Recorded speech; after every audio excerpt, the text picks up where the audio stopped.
Yonke into uma wayijwayele uyayuza. Ehostela lakwaMashu uma usafika usuke umntwana uhlonipha, usuke ekhaya ulayiwe, usuke ekhaya unayo lonke iqhinga lempilo ufike watshela lonke njengoba uhamba nje mntanami uye eThekwini uyofika abafowenu ubathole khona uhloniphe lonke uhlobo lwabantu ohlangana nalo. Afike umuntu ekwazi ngisho ukugoqa isigqoko asigumula asigoqe sibe sincane.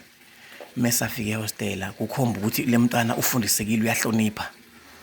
Ahlale ajwayele uthi yezwa kuthiwa useqala umshungu nabantu mhlawumbe abathizeni asehamba nabo ngoba useyajwayela. Akasasikhumuli manje isigqoko kade umuntu othunywa ngisho amabhrazi emhambisela ukuthi wabo ngicela ungihambisele ukuthi wami endaweni yokuthi obona awasebenzi.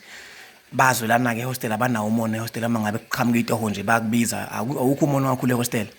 Inkingi bese kuyiphatheni komuntu ukuthi ufake nje umuntu ongasiyena ongakini ongasona ihlobo nawe uthi wasolundi athi ndoda asambeni kusasa kunetoho elivelile mhlawumbe ngabe restaurant ngabe ikuphi njalo njalo. So la ehostela lakaMashu umuntu mesafika usuke ehlonipha elalela eingane nje esuke ekhaya. Indaba iqale mase ehlangene nabantu abangasuki khona ngakubo nabangalazi usizi la kubo nabangayazi inhloso nqanga emsuse kubo. Aqala umuntu ashintshe uzwa kuthiwa nisengene usehamba nomshungu othile ubani usehlala kwesinye isigceme mhlawumbe usemovile la benimazi khona ngoba inhloso umuntu uma ngabe seqala ufuna ukuphila impilo yakhe mhlawumbe ngamove solabasha ayohlala eThembalihle noma suke eThembalihle ayohlala le komabhokiseni uzothi usenomshungu nabantu abathile akusangeneki lapho sekuyibona sebephethe kambe uyothi ubani akasadubuli ngesibhamu uthi ozamhlola kuhambe kube kuningi nje okwenzakala kuthiwa ubani impela alisafakwa kuyena once ke la ifike khona once kwathiwa nje sebe iqembu lethini noma sebe ithimi ethile isuke siqala ukufake lapho ivele ngoba isuke siphumile esandleni nje uma ngabe semuva ngisho eboleswa kubantu bangakubo ebebemazi nabazi imuva lakhe ngoba sebezomkhuza isuke ifeke lapho. So lezi ingane ezincane ezisuka emakhaya zize eThekwini lapha nakwaMashu noma nje emahostela wonke emahostela kuyahlonishwa ngoba nengoma kaMnyovisho ziphelile insizwa zisukela usizi lasemakubo bese ifika ehostela zijwayela. Into esha kakhulu umuntu omnyama ukujwayela. Uyabona nje umuntu uma wajwayela into uyayiyuza kakhulu bese ecabanga ukuthi hayi kanti afisa ukuzwa amazwi ngobho wabonta kanti la kuyakhoneka ukugxobeka hayi awuthi ngixobe kakhulu kanti lapho usegxobe endaweni wrong. So ke ngithi mina lezi insizwa ezisuka ijoyina ifike emakhaya kukakhulukazi ama2K ngoba nesibindi ongazi sithathaphi ihostela ayinayo insizwa.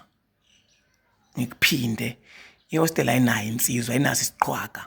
Uma usuke ekhaya usukela usizi lakini qaphela ungafika ujoyina abantu abarong.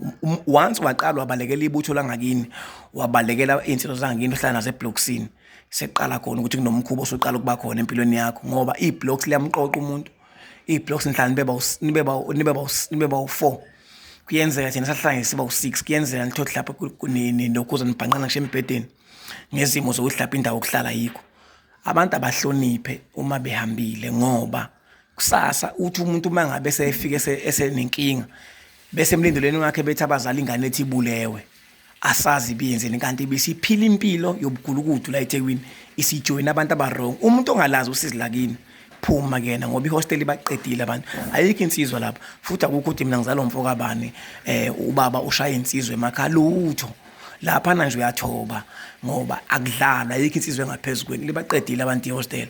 Abantu abayekuthatha ihostel njengokuthi isemakhaya uma usujwayele akusho ukuthi sekuyikini ehostel kuyaphilelwana impela ngeke uzubula ngisho na indlala kodwa uma uhlala ehostel akufana selokishini kodwa inkinga la ikhona iqale sethi noma usucantu yinsizwe enkulu kunabanye sewumuva ngisho kubantu bangakini sewufuna ukuphila impilo yakhe. Insizwe ezincane ejoyina ehostel noma ifike ehostel alihloniphe hostel ngiyohleze ngisho into bangisho ngoba ngihlale kakhulu khona ngilazi ukusuka nokuhlala kuno block shemeni makukhona inkinga ezikhona hayi ukuthi wena uzofika uphathi ihostel kuno block shemeni ababekiwe for lezo zinto lezo khona ngisho into nazeyinsizwe emahostel kuze kwazi simo sokulungisa ukuthi kulungiseke. Uma ugcoba umuntu ongasuki ngakini uyaxolisa hayi ngoba igwala wenzela ukuphila ngoba ehostel abanendaba nawe abadiphanga nawe abalusanga nawe ngiyabonga ethu.